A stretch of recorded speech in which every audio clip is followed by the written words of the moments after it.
is up, hotties? Welcome back to another episode of Stay Hot. I'm Blaiden and Kirk, joined as always by my two favorite co-hosts of all time, Matthew Sponauer and Theo Ash, and we are back with another NFL Draft Prospect Preview Review episode. Today we're looking at cornerbacks. We've taken a look at a lot of the major positions, have not taken a look at QBs yet, but today we're taking a look at corners, which some would argue is even harder to play than quarterback, but I think is at the very least top two. And there are a fair number of really good corners in this class. So I'm really excited for this episode. But before we get into it, Matt, Theo, how are you guys doing on this beautiful Sunday evening? I'm doing pretty well. Matt, I know that you don't like college football playoff expansion. It's been talked about at length. Would you support college basketball playoff shrinkage, i.e., only letting 32 teams into March Madness next year? No. You don't think so? It's a different sport entirely. It's also a postseason that works a little bit different, I think. Upsets are easier in basketball because of shooting variance, I think, than college football. Even though it feels like college football is really crazy, I think a lot of that has to do with the regular season being so cutthroat. And I mean, we saw this year, there was some crazy stuff that happened that didn't actually change the final result, which is one of the preseason favorites winning the title in spite of bad upsets, right? Mm-hmm. I also think in college basketball, they do a better job of, like, I don't know. There's real value in being like in the Sweet 16 or the Final Four. You don't have to win it all. And I just think it's more prone to having like Cinderella stories in college football would be. So I don't know. I think it works better for college basketball. There's also a lot more teams in college basketball. And also the college basketball regular season is far less popular than the college like football regular season. So I like things being a little different between sports, but I think for college basketball, you can't get rid of March Madness. No, you can't. But there hasn't been a lot of Cinderella stories this year. No, it's been a bad year. And I wonder if in the NIL and transfer era, if it's easier for the talent to consolidate at the top and we'll be seeing less March Madness stories. And it reminds me a little bit of soccer now, college sports in general. And this is the same across football and basketball. In soccer, at least in Europe, like there's no salary cap. There's no, there's no limit on, how many good players you can really acquire. And there's transfers that happen all the time because you can kind of loan guys out. And I feel like it's just the most free market sport that there is soccer. And I feel like with them, they don't even have a playoff, which I've mentioned here many times. And I just wonder if college football is getting, and college basketball, if it's becoming more like that, will a 64-team playoff end up being a little bit ridiculous? Like, what if Manchester City was playing the 60th best? But I get what you're saying about the shooting variance. It's more prone to upsets. The short halves. While I don't disagree that maybe it's possible, I think people are also like basing that take off of one year point, right? Where it's like, this is one season. And it's not like it never happens. It's like the sixth time in the last 40 years that a 13 seed or lower hasn't won a game. It's unlikely, but it's not so rare that it's like, okay, that's impossible. My bracket's doing pretty good though. My entire Elite Eight. Yeah, maybe I'm just my bracket is busted, and that's why I'm like, oh yeah, okay, dude, but we need to blow up the format. How did your bracket bust already? I'm just kidding. I have Duke. That's winning the whole thing. Duke. So as far as that goes, I'm feeling pretty good. Mine's not doing great though. I picked a few underdogs. I picked High Point to beat Purdue. I picked Robert Morris to beat Alabama, and then I picked St. Mary's to beat Alabama, and I currently have Creighton going up against Auburn soon. So we'll see how all of that. I mean, the other that already happened, and they got smoked. Well, Creighton hasn't happened yet, has it? Oh yeah, they got smoked yesterday. What? Yeah. Oh wait, no, I got that the other way around. Creighton got smoked already. I'm waiting on St. Mary's to play Alabama. There we go. There we go. Yes, that's I got those mixed up because I had the pictures in the wrong order. But Cool. yeah, I don't know. I do think to some degree, like the upset stuff in college basketball gets a little overstated because, like, I mean, you still see typically a top 4 seed win it all anyway. Like, even if you get like 13 seed to win and maybe they win a couple of games, they don't ever win the championship. I mean, that's true. It's pretty rare for very, very low seeds to go in and win the time. I mean, what the lowest ever is 8. Yeah. It's just a whole nother thing than college football. Really, my argument for college basketball would be I hope they don't expand it further like they're thinking and like they eventually will. True. Yeah, that is true. Anyway, I was just thinking about the socioeconomic state of the world and wanted to get you guys' thoughts on that. But let's talk about the cornerbacks at the top of this draft class. Mm-hmm. Yeah, I think we have to start off with the consensus cornerback 1, which we've already talked about at length. Travis Hunter, we talked about him when we talked about our receiver episode. And we've talked about him over the course of the entire offseason because he is, by all considerations, the best player in this class for most people. And, you know, I had recently mocked him in our Stay Hot mock draft to go number 1 overall because of how great he is as a receiver and a corner. Do you both have him as the cornerback 1 in this class? Yes. I can't speak for Matt, but I do. I do, but I'm not sold he's a better corner than he is a wide receiver. I can agree, and I think the gap between him and Will Johnson is a lot closer than the gap between him and like the second best receiver.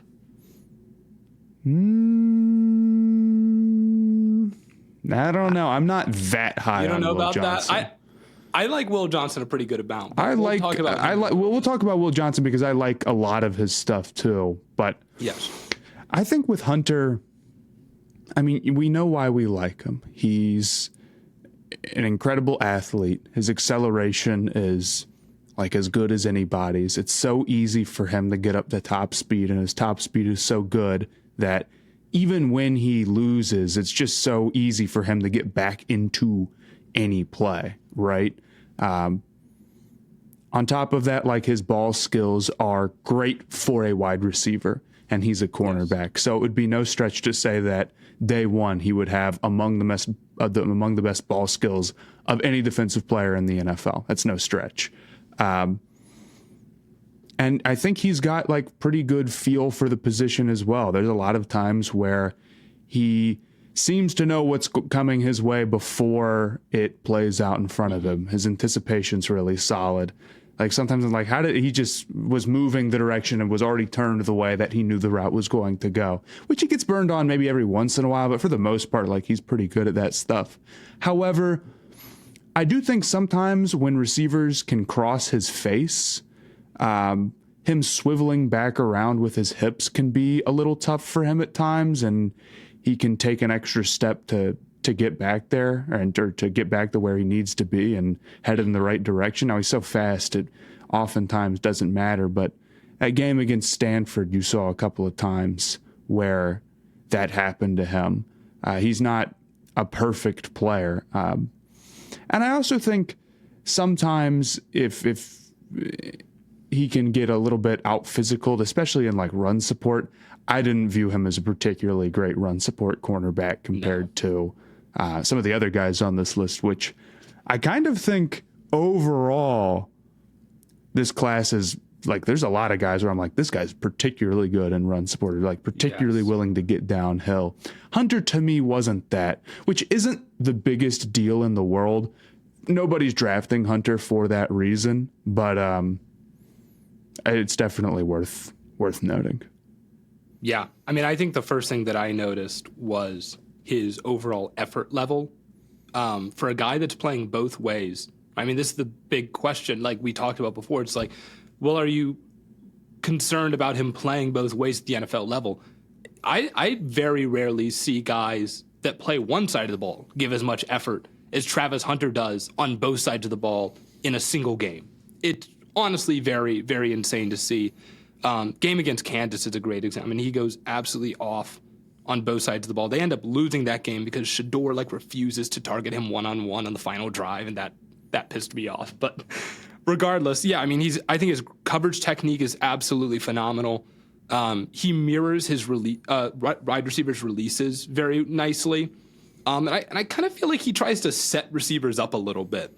Like, he'll open his hips a little bit early to kind of get a receiver trying to, like, almost finish start their break a little bit early. It's like, oh, he's already giving me this opening. Let me take it. And then he'll flip back so that now the receiver's, like, running into his chest, and he's able to kind of cut off his route a little bit earlier than you would expect. One thing I saw Antonio Cromartie retweet recently was someone talking about matching the stem, and they posted a clip of Antonio Cromartie like matching a stem on like a vertical release. Yeah. And I was like, that's a really good thing to look for.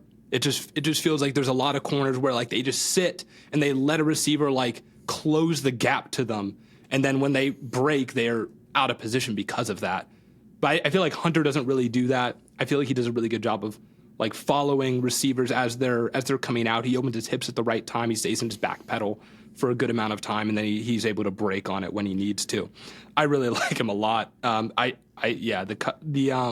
the downhill in the run stuff, it's not great.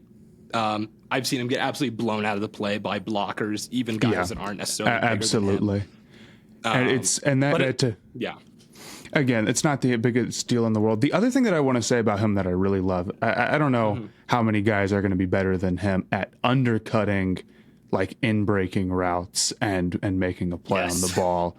It's a combination of a few things of his, but it's ridiculous what he's able to do with his speed and his ball skills. Like the ability to like dive at something and really have a shot to catch it. He's got that in his bag, where a lot of corners, you wouldn't even really write it down as a negative as not being able to do it, because it's just like such an unexpected addition to his game. It's like blaming other quarterbacks for not being as fast as Lamar Jackson, right? It's like, it's just not expected. So I think that kind of shows in the Stanford game a little bit. Like, he doesn't, like, there's a play where he's basically getting boxed out by a receiver, and he just kind of like jumps through him to force an incompletion.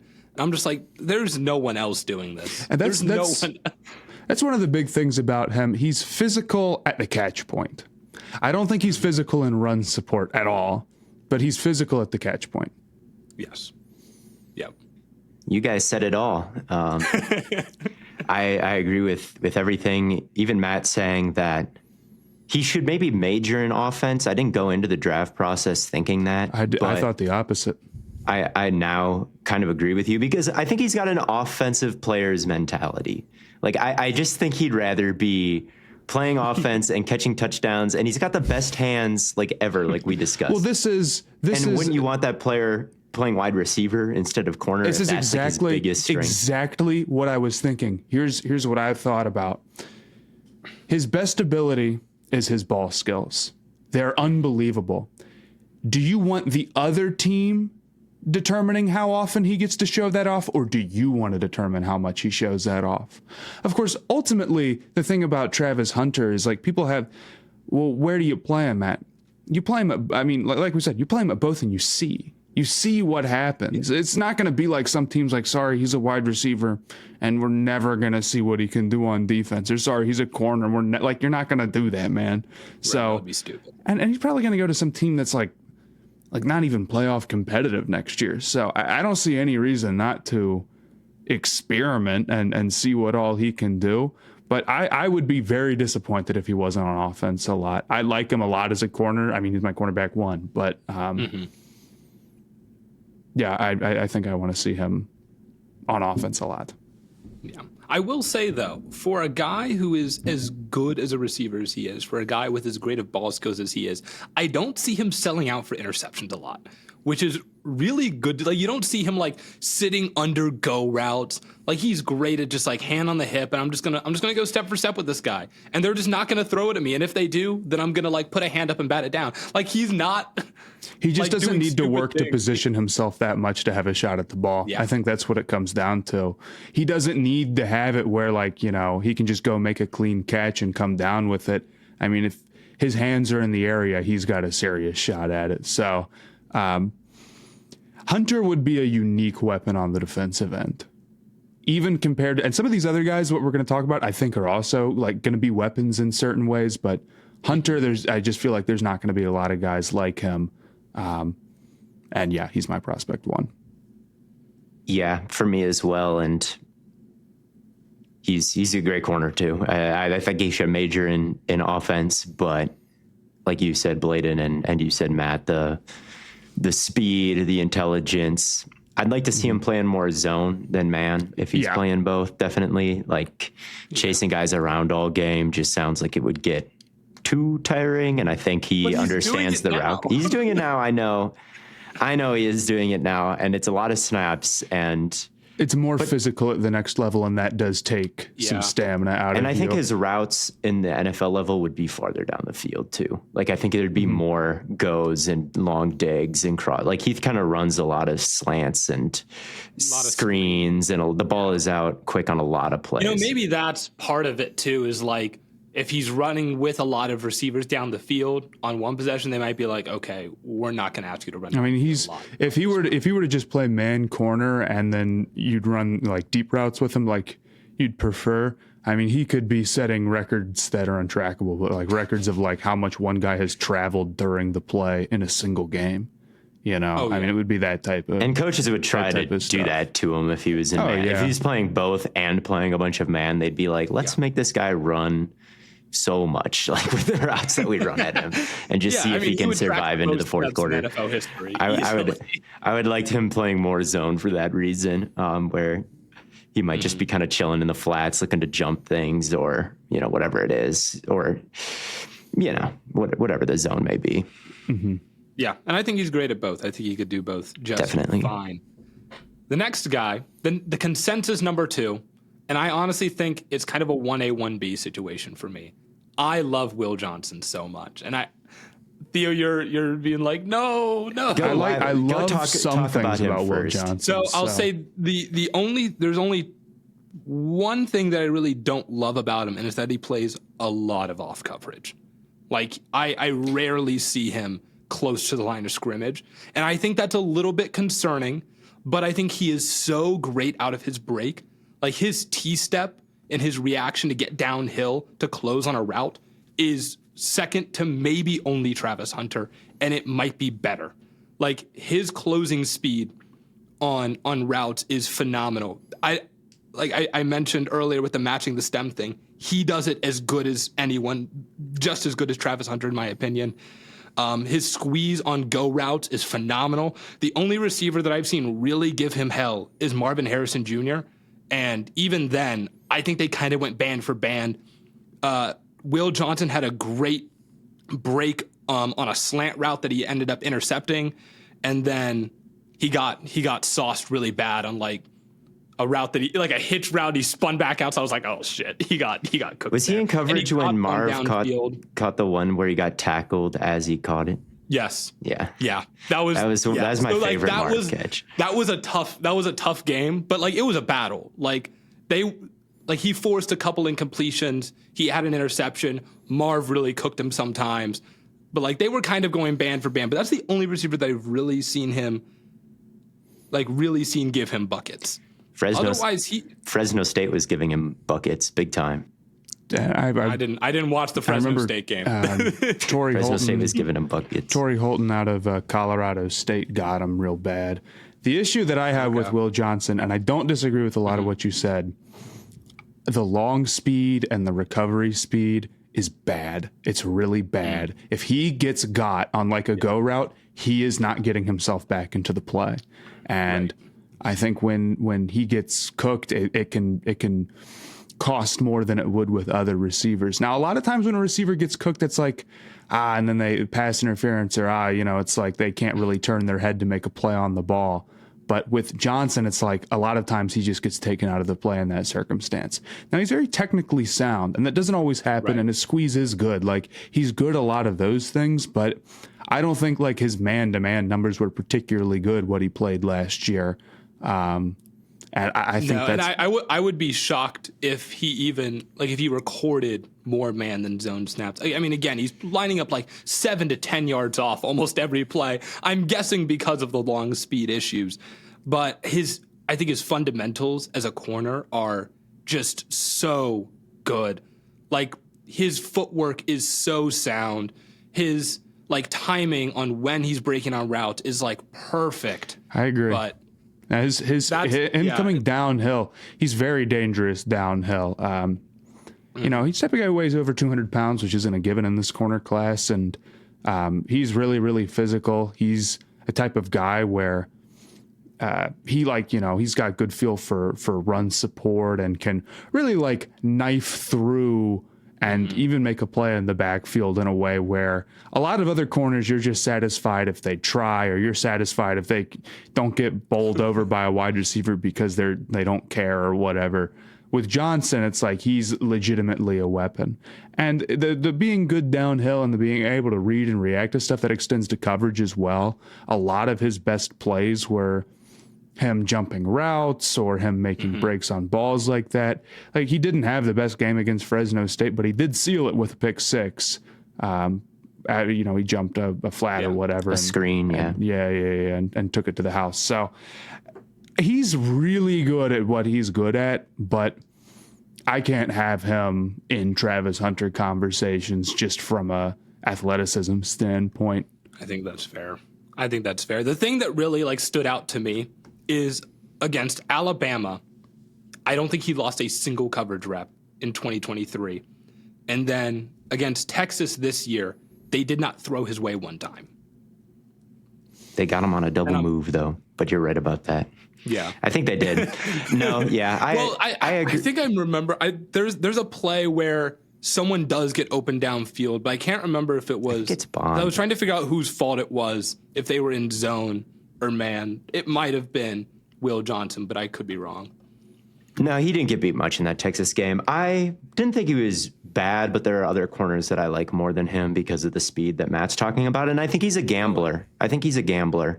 Oh, yeah. I think a lot of his click and close... He guesses right a lot. He does, but I don't think his click and close and his speed transitioning downhill is particularly notable as much as he's gambling. And he got burned on double moves on a lot of the games that I saw from him. And like Matt said, you saw the lack of long speed after he did with his inability to recover. I just didn't think that his movement skills were that great. I thought the speed concerns were real. And I like the physicality that he had. I think he can crowd you out of bounds, like you said, Blaiden, and he can even win through some contact at the catch point too, which was nice. But I just wasn't, I didn't think he was moving super well, and he was getting beat a lot last year. He had the worst coverage numbers of the players that I looked at, like Amos, Hunter, Morrison, Revel. Like, everybody had better coverage numbers than him last year.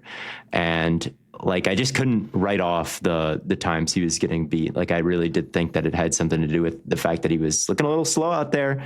And he also had a high ankle sprain and then didn't test this offseason with a hamstring injury. So now I'm like, there's some injury concerns. He looks a little slow. Like, I agree with the positives. Like, he is big. His frame is all filled out. It's nice. He can kind of beat blocks on his way downhill, although I don't think he's a very consistent tackler. His ball skills aren't bad by any means. Like, again, I think he played a lot of off coverage, but in press, like, I think he can stay square and crowd guys out of bounds and mirror like that. But man, I just didn't think he looked like a really great corner prospect. I thought he looked more just like, to me, he looked like a step down Cooper DeJean. That was kind of I was like, I loved DeJean last year. I'm like, this guy feels like... You did. Cooper DeJean like 1.5. Yeah, but Cooper was always going to like move to the slot, you know, like and he was such a good tackler too. And Johnson, you're drafting him as a boundary guy, and there's no way he's moving, and he's not as good of a tackler as DeJean was. He's not as good, not nearly as good of a tackler as DeJean, not even close. That's why he was getting like the safety talk and everything. It's like, because everyone, like, he could be that like Brian Branch, Kyle Hamilton. Yeah, I should have been more DeJean pilled last year with the position change. But with Johnson, I don't think he will be changing positions whatsoever. And there just wasn't there guys I liked more. There were just guys I liked more. Let's talk about one of the guys that you liked more, which is Trey Amos, I'm assuming. Amos is kind of the same, I think, honestly. Amos, I think I like about the same. He's not one of the two that I'm talking about. I do like Trey Amos, though, and we can talk about him. He's got a lot of the things you like about Will Johnson, but you can get him later. He is crazy good with his press technique. You'll see him on the line of scrimmage all the time, and he will jam you. He will mirror you. He will crowd you out of bounds, certainly. And in zone, I thought he was really crafty. Like, I just thought he did a really good job passing off switch releases. Or there's a pick he had against South Carolina where he came off of his route to pick it off in the end zone. That was a huge play. He had a pass breakup against LSU where he followed the post for a second in cover 3 as the boundary corner, and then broke off of it and kind of circled back around and beat a fade from the tight end up the sideline. Like him and his press coverage and zone combination, like the fact that seems pretty elite at those things simultaneously makes me high on him. But I'm just as concerned with the speed with Amos and the start-stop ability. I think you can break him off, and he can kind of go flying. And I didn't think I thought he was an even more inconsistent run player than Will Johnson was. That was my biggest concern. The first game that I watched of Trey Amos was against Florida. And Theo's like, no. You saw the crack. You saw the this crack was the replace. Worst. This touchdown. was the worst performance. And I was like, dude, this can't be real. Like, if this is every game, I'm all out. I'm all the way out. But then I watched the Georgia game next, and I was like, okay, he was much better in the Georgia game. And I'm like, the truth probably lies somewhere in between. But I was like, Jesus, that Florida game was really bad. The play that really stuck out to me was they lined up in Wildcat, kind of near the goal line, and it was like power read, and the running back keeps it going to the right. And Amos is nowhere to be found, dude. Like, he's just like looking at the receiver, knowing that it's Wildcat, like obvious run first situation. And he's just like nowhere, like he's got the outside contain, and the running back runs right behind him. Like, dude, like there's no way this can't be real life. It was a really bad play there. I also think that, and it was mostly in this game, that I saw a lot of like choppiness when he was like in close to the line of scrimmage coverage, like in his like mirroring of a release. It wasn't so bad, but I was like, there's a couple false steps here that weren't costing him so much, but I think could cost him against like a Devontae Adams, against a Garrett Wilson. Yeah, like definitely. A more high tier receiver. I'm like, I think he could get beat on some of these. Just because I think a receiver is going to be quick enough to like get an outside release on him and just go. That was mostly against the Florida game. Again, against Georgia, I thought he was pretty flawless. I thought his trail technique was really nice. And then I was watching Oklahoma, and he got pancaked by like a 6'4" tight end. I was like, dude. Yeah, his run defense is really disappointing for how big he is. Like, yeah.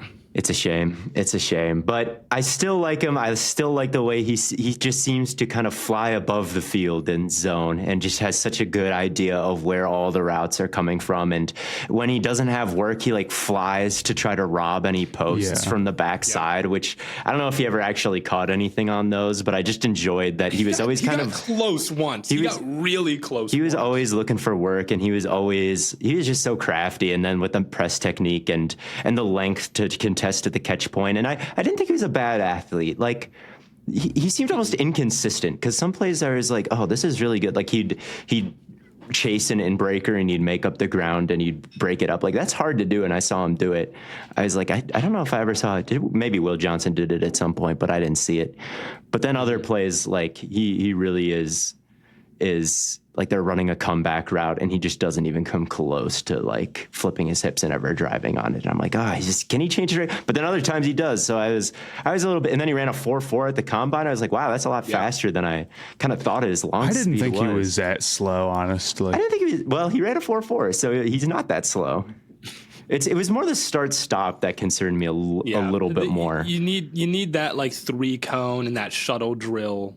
You need stuff like that, and a lot of guys aren't running that these days. Well, who are the corners that you were high on then, Theo? The guys I was high on, well, one was Jahdae Barron, and the other is I looked up his name, and now I can't remember what it was. Azareye'h Thomas from Florida State. Okay. He was the other guy I liked more than Will Johnson. So those two, I think we got to talk about. Let's talk about Barron first, because that's another one of the consensus top guys. I think PFF has him as their cornerback 2. Mm-hmm. I don't know if you feel the same way, Theo. I might like Thomas even a tick more, but I can get with Barron as 2 as well.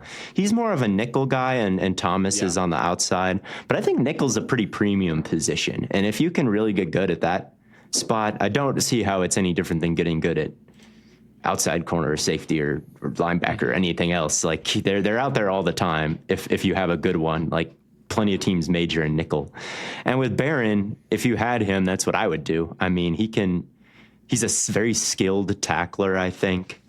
And he's got very good ball skills, like one-handed catches, tracking the ball like over his shoulder in zone and catching it like behind him. He's big and heavy too, and he's hard to push around, which is very important for a nickel guy. Like guys try to throw an arm at all of these guys, and I think it's the most underrated thing for wide receivers and corners both is that physicality downfield. And I think Barron checks that box as well. And he moves pretty well. Like he moves good to me. No worse or it's maybe not especially good, but definitely no worse than any of the other guys kind of in this top 5 or top 10 corner room, I think. So he seemed very smart in zone, like played the midpoint well, like just ball skills, tackling. I was like, okay, if I don't have a lot of negative things to say about him at all. I wouldn't put him in man coverage. That's what I'll. Maybe not. Yeah, maybe not. I think he's a very concerning man coverage player. In zone, he's phenomenal. Like he'll play, like they'll do Tampa 2 and he'll like sit in that like hitch curl area. And he's great there. But yeah, I've seen him a couple of times in man coverage. I'm like, you are out of your element here, dude. Let's get you back in the zone. Yeah. He also never plays, man. So like maybe he could be better at that. Like he doesn't do it very often, I thought. Mm-hmm. No, it's very rare, but that was like the one big negative. Like, don't ever put him in man. I think it'd be a very, very risky move. Yeah, I think his overall, I liked him more than Will Johnson because I think his overall instincts were a little bit better. I thought he was kind of flying around and doing a little bit more. And I thought it was crazy to have him and Makuba on in a secondary together. But I'd say I'm fairly high on him. I do agree I don't really buy that he's going to be like so good that he can be in zone or then in man and like play absolutely everywhere. I think at the NFL level, he's probably just going to stick to like what he's best at, which is being a nickel. Yeah. But I'm also a big believer that players like that are more valuable than maybe NFL teams like to act sometimes. Although maybe that's kind of changing with like Brian Branch being so good. Or some of these other guys making big impacts. So, yeah, I liked Barron a lot. I don't have him above Will Johnson, but he is quite good at his role. And there is, like you said, Matt, there is honestly like changing space. Of all the guys we've talked about, I think Amos is a little bit better than you guys are letting on. I don't think his speed is quite that bad.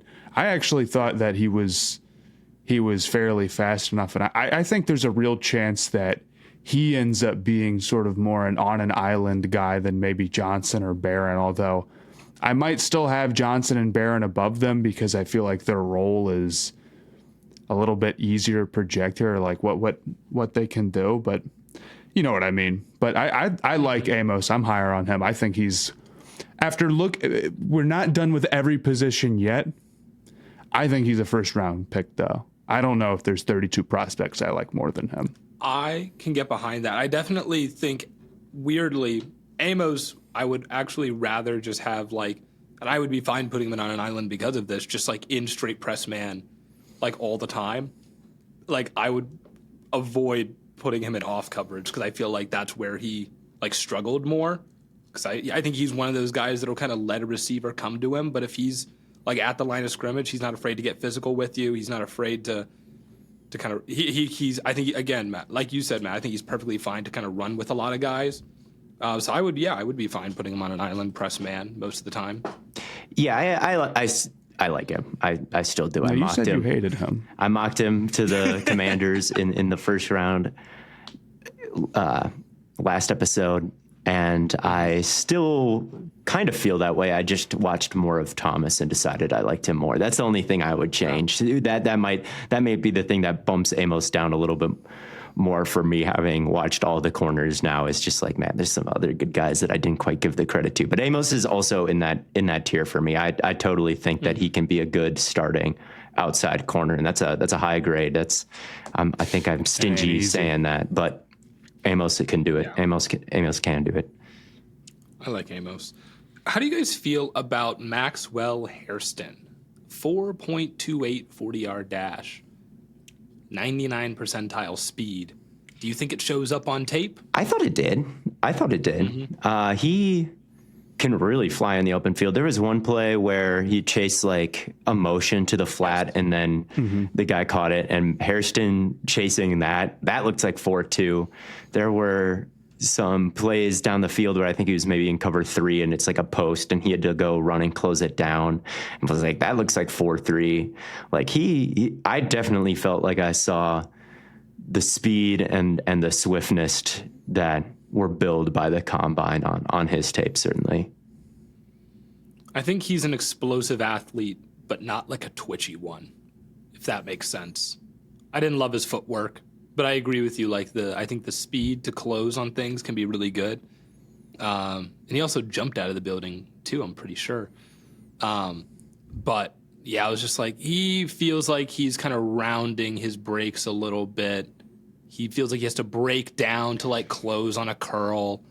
And I'm that I don't love, even in off coverage, I'm you need to be able to in-step, just plant a foot and go. And I'm yeah. Can't quite do that. And that makes me nervous because he's also light. And that's a tough combination, you know. I guess the gap between being light and heavy as a cornerback is 15 pounds. 15 pounds is a lot. 15 pounds is a lot. So I don't want to say that he can't add weight and kind of fix that stuff, but I was definitely worried where it's okay, Travis Hunter's pretty light too. We didn't really bring that up because it's Travis Hunter, but he is. It just doesn't matter. But it's just he plays stronger than that, and he's got this sort of twitchiness and this explosiveness, and however you want to quantify it. With Hairston, I don't know. I definitely think there's certain roles that he wouldn't fit as somebody who's got to round things a little bit more, Blaiden. He's weird because I feel like he was so great locating the ball in the air, but he has bad ball skills. Dude. He always got his head around. I was nice work, but he could not catch with his hands to save his life. That is funny because it's if you tell someone they have okay, a cornerback has bad ball skills. It's not that they.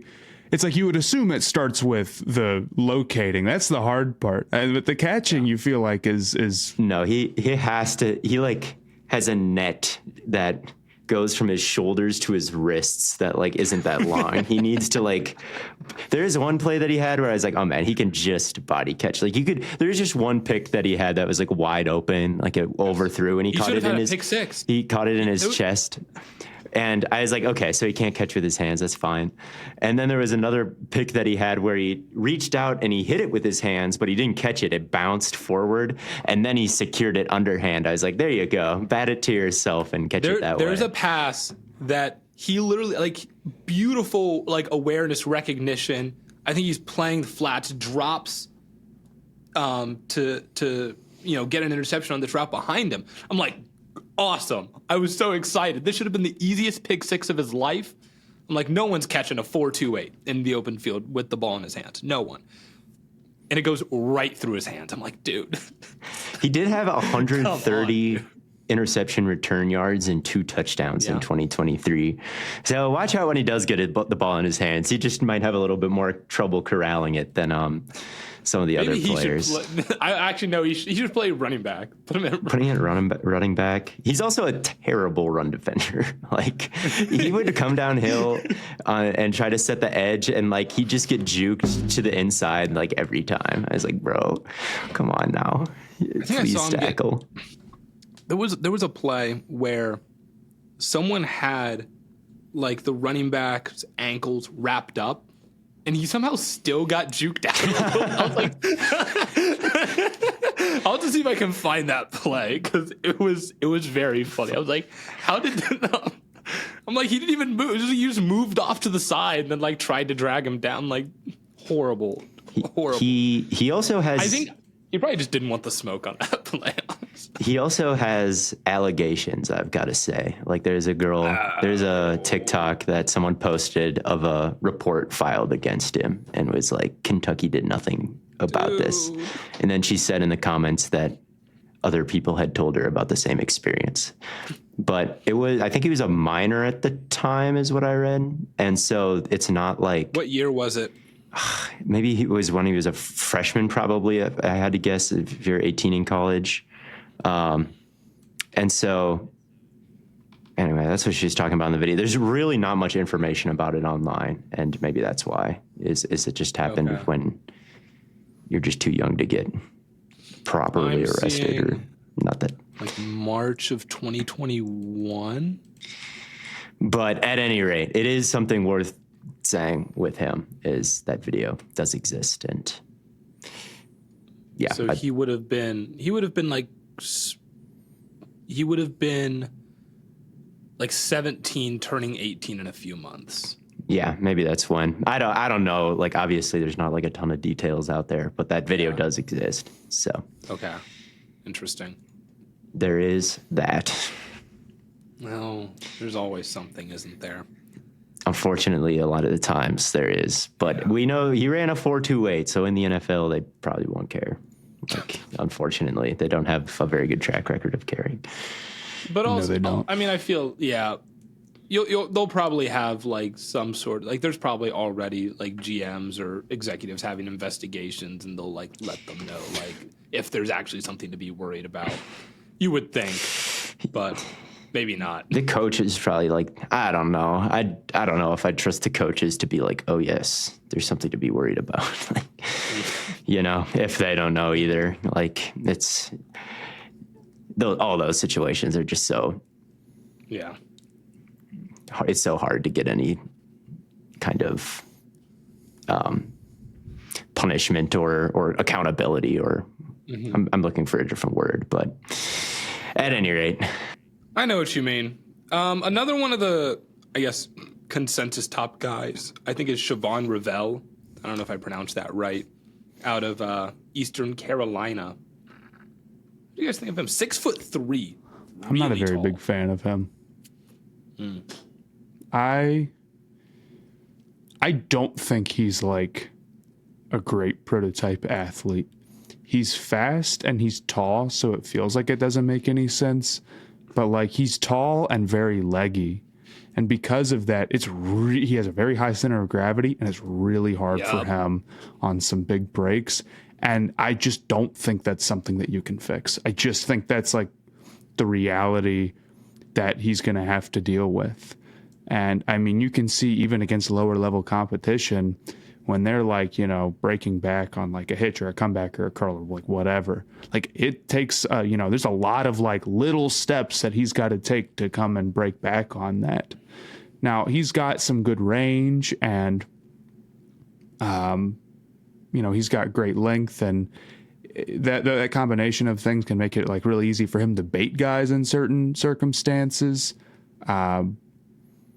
But I also don't think he has like great hands really. So it's just a combination of stuff with him that makes me lower on him than some of the other cornerbacks in this class. Yeah. The high back pedal was the first thing that I noticed. I'm like, dude, you are standing straight up. Like, drop your hips a little bit and like get into an athletic stance or something. Cause like it's Matt, you're right. Every single time someone breaks, it's just like, he's got to do so much work just to like tap in. It's kind of like a worse version of, I think, Hairston. Of like it's the same problem, but I think even worse. So yeah, it's definitely concerning. However, I think he is a legit positive as a run defender. Yeah, I agree. That was the one thing that I was like, I'm like, this could work just because he's so aggressive, like flowing downhill in the run game.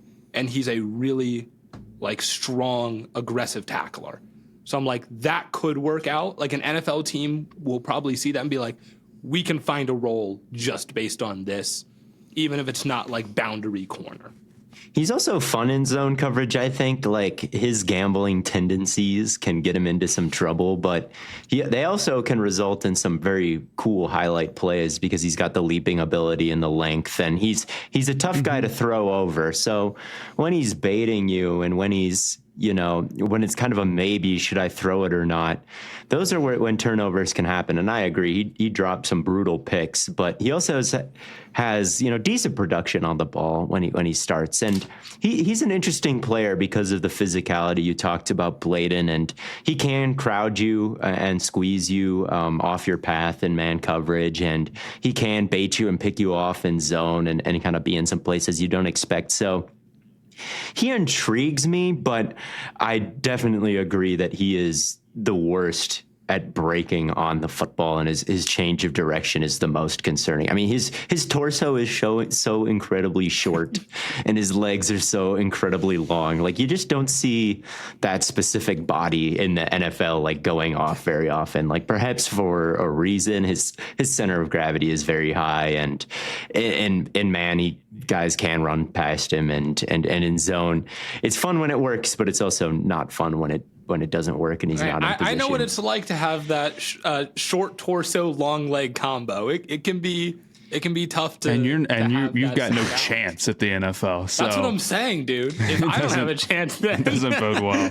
You have the short torso, long leg combo. I guess I've never written up a scouting report on you. No, I've got like 34-inch legs, but I'm only 6'1".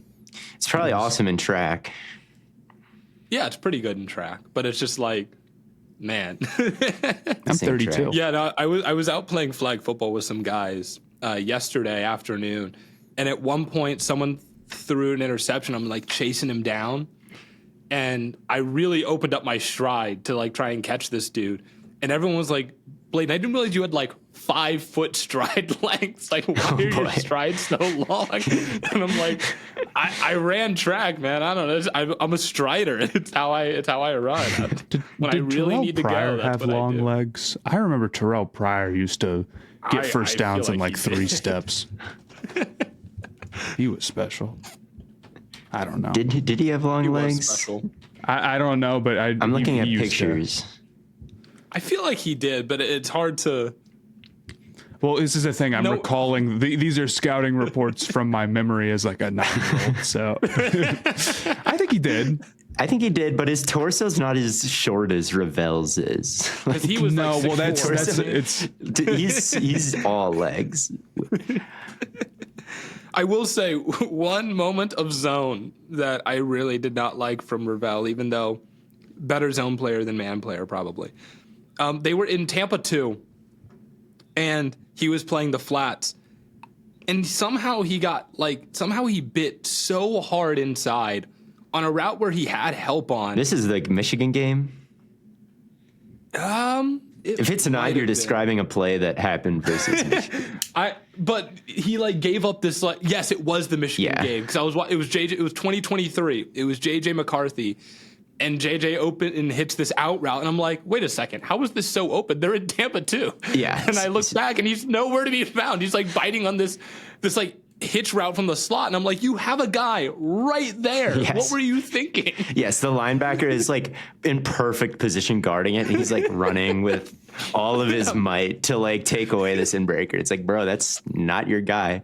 He did something similar against Old Dominion this year, and he almost got a pick because the guy he was ready for the throw back to the outside, so he changed direction, but the ball like went right through his hand. Like he literally had the diamond hands. So like, dude, him and Hairston are like the same guy. Yeah, literally they're the same guy. He had a pick in that game though where he crowded a guy out of bounds in press coverage, but then he came back inbounds, and then like Revel was beat for a second.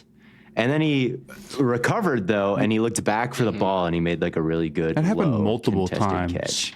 That he crowded somebody out of bounds, and they flew by him. And then got beat, and then you're like, okay, now I want to, because that sounds like a very interesting dichotomy. He crowds guys out of bounds, and then they beat him out of bounds and come back in bounds. And I'm like, I don't know how to grade you for that. But yeah. Wow. The Old Dominion quarterback also throws like the greatest crossing route ever and beats him. I was like, this might be Aaron Rodgers for that one dude play. Is giant too. I thought it was. I was watching some games against. I watched a lot of games against Georgia, just because it's like you want to watch players against good competition, and I was like, I kind of like their quarterback isn't that bad sometimes. Like Beck? I was like, I can see it. Like I know a lot of people like him. Yeah, he's better than Ewers. Oh yeah, he's better than Ewers. But I'm like, I feel like a lot of people. There was like a lot of hype around him for a minute, and then people like really started to hate him. And Beck. I'm like, he had a really bad year. I don't think Georgia's receivers helped him very much. I also think he's some really nice throw. I was like, he's. The easy comp, like maybe this is bogus, but like he's kind of Goffy in that sense where it's like if the situation's rough, I think he looks really bad. But I think he could be better at Miami. I'm not like totally out on him being NFL relevant in like on a roster not that far off from playing type of sense. But we'll see how this next year goes. I have to say, my Ewers. I was so hype on Ewers after that Alabama game. You know the one I'm talking about, the one where he was really cooking and then got hurt. Oh, yeah. And not once has being high on him after that game ever come back to benefit me. It's never been that good ever again. This draft season, I'm realizing how horrified I am at his season because I just find myself being high on all of these Texas players. Like I'm like, okay, Banks, he's got it. Golden, he's got it. Makuba, he's got it. Like Barron, he's got it. Like I even like Alfred Collins. They almost beat Ohio State. They weren't that far off. They did. They could have been. They should have. Well, that's the thing. Like if yours was draftable, they should have won the national championship. Well, here's the issue: is that like, dude. I mean, I don't know. I haven't watched as much Arch as the Texas guys, obviously, and I know a lot of Texas fans are like, this isn't really true, but. Dude, if Arch had been in there, they would have won because it definitely felt like, I mean, Ohio State put up 7 points in the second half, on offense. There were some blunders in there too, but like they weren't cooking in the back half of that game or anything. Yeah. In fact, I mean, 14 of their points came from like a screen that went the distance and the Jack Sawyer scoop and score. Texas could have tied that one up. They really could have won that one with better quarterback play. I totally agree. Texas has a ton of great players. Yeah. I found myself thinking like Manning can't be that I get that, like maybe you're like not putting him in for a reason, but at the same time, like, is he that bad? Like, I don't know, man. Yours. on Retro Bowl, like there's the arc on the throwing line that like tells you where it's going to land. But the worse you are, like the more random, the shorter that is. Yeah. I kept thinking about that arc whenever I saw a Ewers deep ball. I'm like, he's really just like, you have no He's got idea like where 4 it or could 5 land. dots tops. He's got 4 or 5 dots on these post routes. Like so many guys are running one direction and the ball lands like 10 yards behind them. I'm like, bro, please. And his pocket presence is trash. His pocket presence is so bad. I was feeling so bad for Banks. I was like, bro, he wouldn't have allowed a single sack this year if Ewers could have stepped up. No, literally, he wouldn't have it. But I don't know how he got to that. But Ewers sucks, dude. You know, the thing about those dots, too, is like you go into Retro Bowl and you're like, honestly, I don't even need to upgrade accuracy because I'll just make it. I'll make do with my 7 dots or whatever it gives you. I honestly don't know. Yeah, it's a wide receiver stat, the deep and ball. then you start to get a couple more of those dots, or you get a quarterback that happens to have more accuracy. Yeah. Dude, it makes a big difference. Honestly, dude, I can live without the throw. I'll be methodical getting down there. I'll be a little Brady-esque getting down the field. I think the accuracy, I don't want to say it's more important than your strength or whatever, or your stamina or whatever. But when I originally played, I thought it was far off. I don't think it is. It depends on what the wide receiver you have. I think stamina is probably the most important. I stamina max all my Retro Bowl builds. It's so important. I just draft whoever has the best stamina and just roll with it. Like if you're starting the second half with guys like not being able to run their routes at full speed, or like not being able to make anything happen like in the open field, I'm just like, dude, it's do you guys ever like run the ball, like hand it off to the running back? Dude, I build the offensive line and I don't lose. Yeah. If you draft just offensive linemen, you'll probably win every game eventually. Theo, I want to hear a little bit about the other guy that you really like, Azareye'h Thomas. Don't ask me how to pronounce a name ever again, but Florida State corner. Azareye'h Thomas is what it is. He's a beast. I love him. I'm going to start it off with some box score watching. I wrote down nothing wrong with he got targeted 27 times last year. He allowed 12 catches for 94 yards, 0 touchdowns. That's good. Pretty nice. That's good. And it's all in man. His press technique is very beautiful. He gets hands on and he's jamming all the time, but he's not like a gimmick jammer where he's just like trying to give the biggest shove that he can, and like that's the extent of his skill set.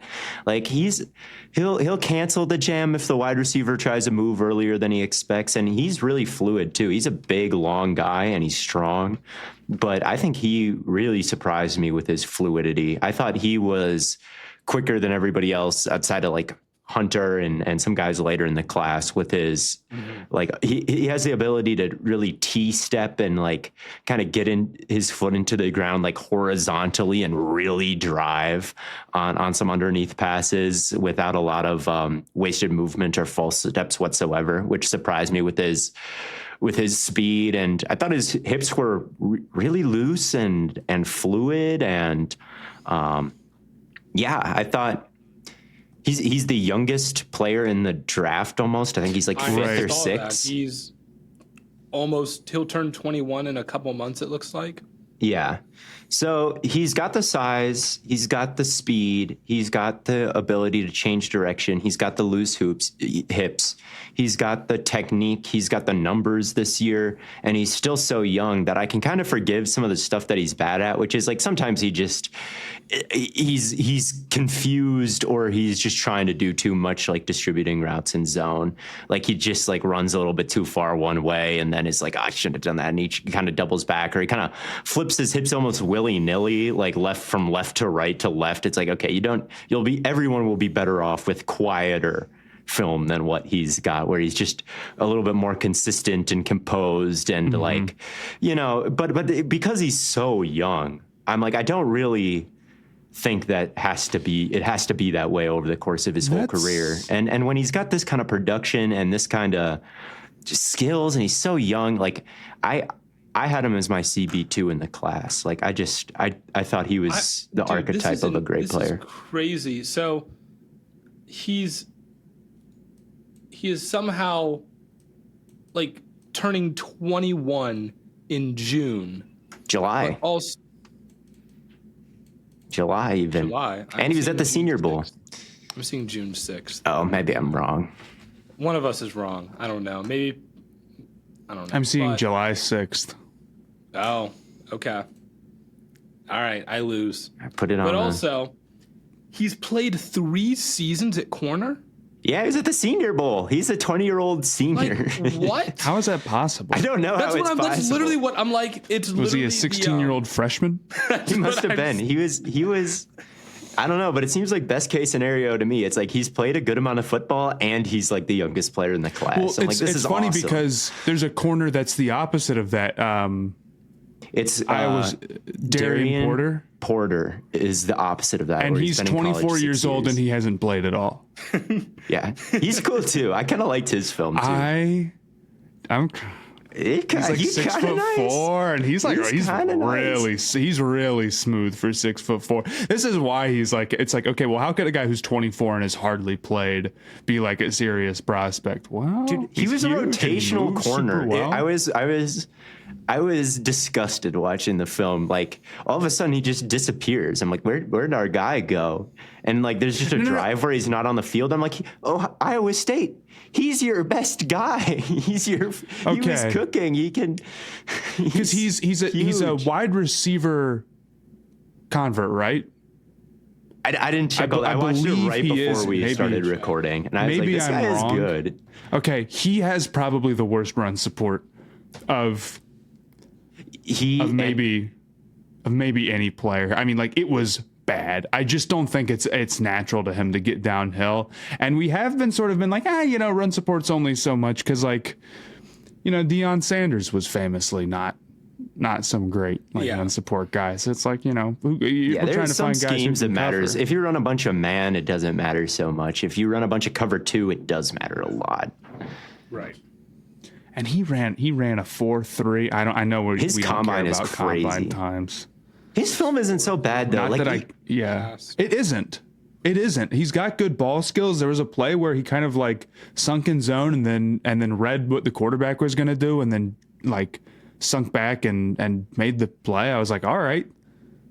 Like that's a level of like being able to read things out and feel that you would expect not to be there, but was, you know. And he was impressed in the games I watched too. Like he was doing a little bit of everything and clearly so fast and so bursty downfield. Like he can really put his foot in the ground and get after it in a way that other guys could. And he blocked like a punt, I think, and he blocked a field goal. No, he's like a huge special teams player. He's like blocked a punt like every year or something. I'm honestly just taking that will like get him drafted. Absolutely. He's going to get drafted. Although I do think I saw that from like a comment from an Iowa State fan. So like they might be exaggerating and I'm now pushing their propaganda, but I've heard that he was very good on special teams. I didn't see a lot of it though. Although I thought his other big problem was that he's like crazy injury prone and that's why he hasn't played. That would make sense. I just watched his film right before this and I was like, this is better than I thought it was going to be. When I saw the combine and I just like saw how old he was, I was like, I don't know. But even though he was a rotational, I didn't think his run support was. It was a step above undraftable. It wasn't quite as horrifically bad as like his PFF grade indicated. Because I saw that and it was dark red. It was like 30. I was like, oh, am I about to see like the worst run support I've ever seen? Dude, it was. I mean, you thought it was that bad? I thought. I don't know. He made some tackles. I don't think it made him undraftable or anything. He beat some blocks over the top. He got buried a couple times, but he gets maybe I'm exaggerating because like when he loses, it's like sort of Jaden Daniels Looney Tunes hit-esque. That's true. What I'm talking about. So, but I like him too.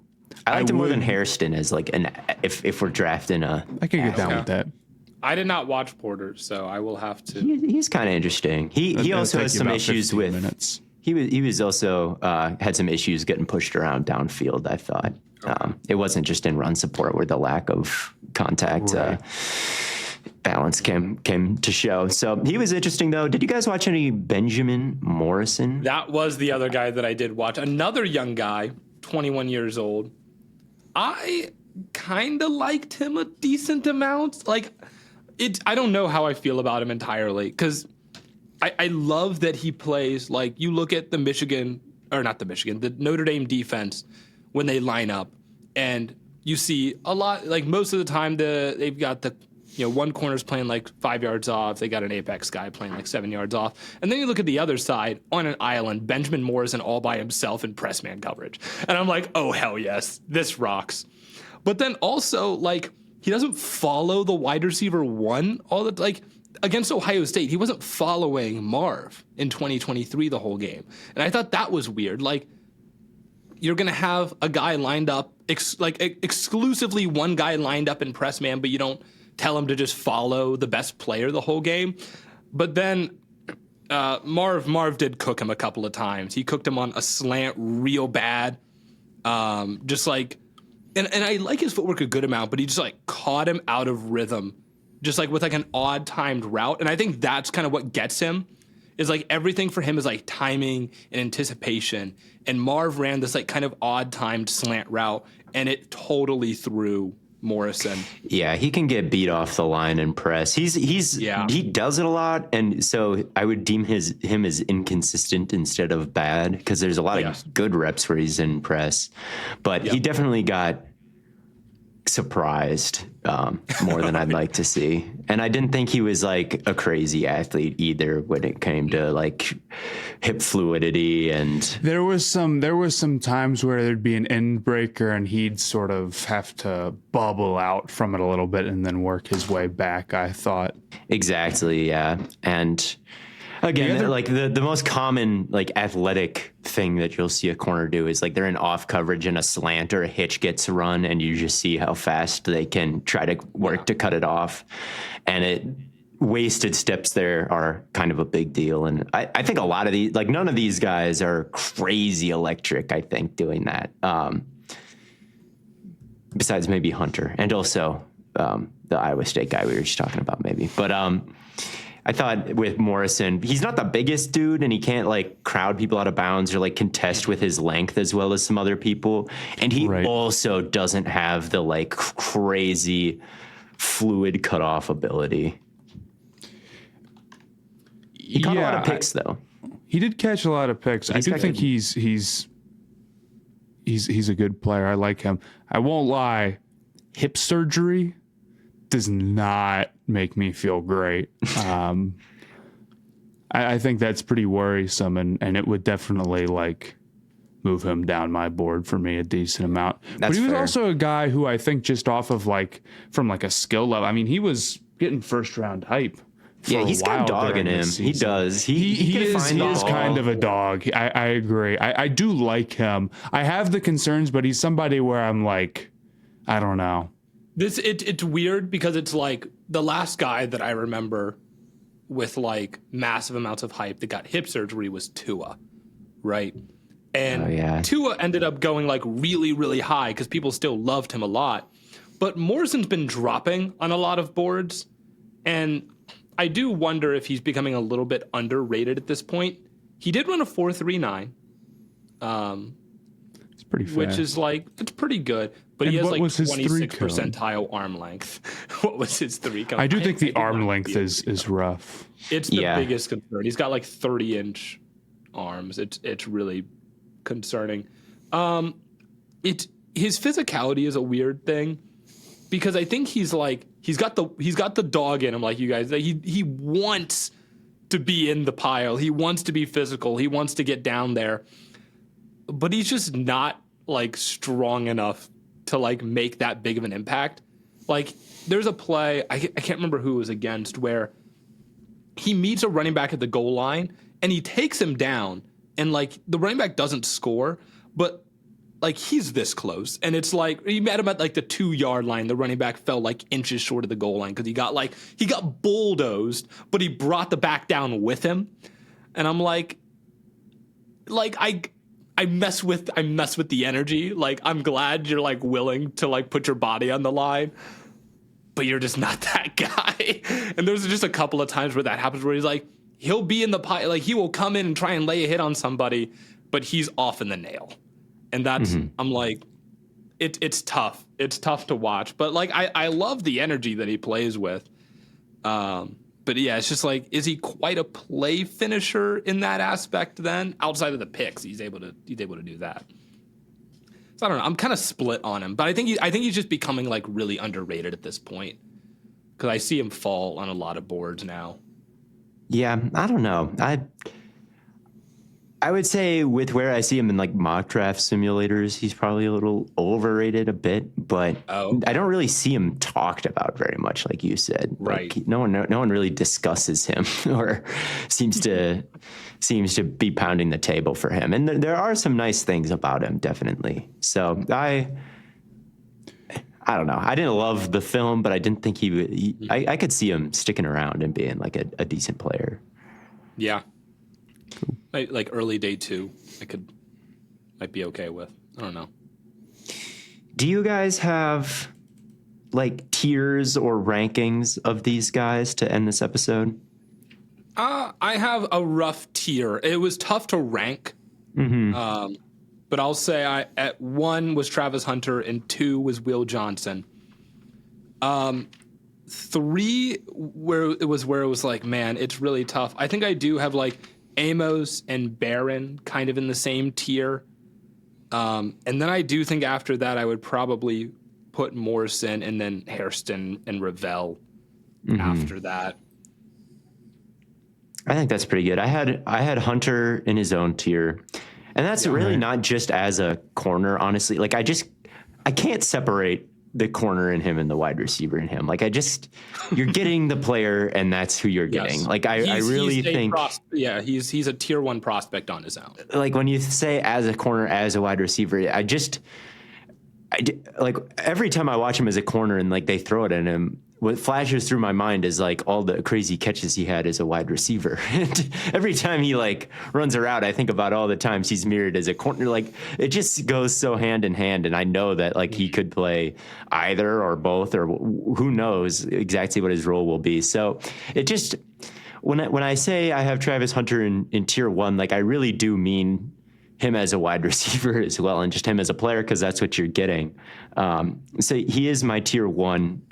And then in tier 2, I had Thomas and Barron as first round picks. And then I thought Amos and Johnson. Okay. And maybe Revel were more second rounders. And then in the third, I had Hairston and Morrison and Porter. Okay. And that was kind of how I tiered it. Yeah, I have Hunter in a tier of his own. I guess I didn't come up with these on the spot or beforehand. I view Amos as a first rounder, but it might still be Barron and Johnson. Maybe that's one big tier, but I think I like Barron a little bit more than Amos, just straight up. And then it might be Morrison and Porter for me after that. I'm actually really low on Revel. Fair. But then I also didn't watch a lot of Thomas. So y'all should check him out. Check out his Miami game and his Duke game. And those are both really solid, I think. And yeah, he's cool. He's real cool. He'd be an ideal Lions pick, I thought. Like just put him in man and see his instincts in zone will maybe get better as time goes on, but I would want him just chasing guys around it, man. He's the kind of athlete who can do it pretty well.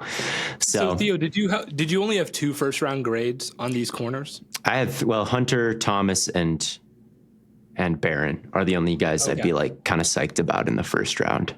Okay. And then Amos, I like Amos, and like again, Johnson is. I can see the vision on him a little bit, just was underwhelmed by the athleticism. And then who else? I think Revel is interesting to me. Like I think in the second round I can get on board with Revel too. I don't know, man.